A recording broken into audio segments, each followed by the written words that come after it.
கேள்வி கேட்க ஒரு புள்ள, அதுக்கேத்த மாதிரி பதில் சொல்றதுக்கு அவளுக்கு ஒரு அப்பன்.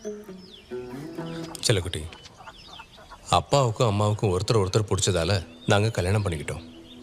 அதுக்கப்புறம் நாங்கள் 2 பேரும் அன்பா ஒன்றா இருந்ததால அம்மா வயிற்றுல நீ உருவான. அப்படி அம்மா வயிற்றுல இருக்கும்போது நீங்கள் கொஞ்சம் கொஞ்சமாக வளர ஆரம்பிச்சிங்க.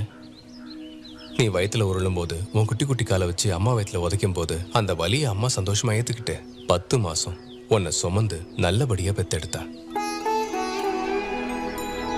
அவளோட வலியையும் வேதனையையும் பொறுத்துக்கிட்டு நீ நல்லபடியா ஆரோக்கியமா பிறக்கணுன்ற அவளோட தவிப்பையும் கூட இருந்து பார்த்த வந்தா அவங்க அப்பா. தான் குழந்தைக்காக அம்மா எதை வேணாலும் தியாகம் பண்ணுவாங்க. அவங்களை எப்பவுமே அழவிடக்கூடாது.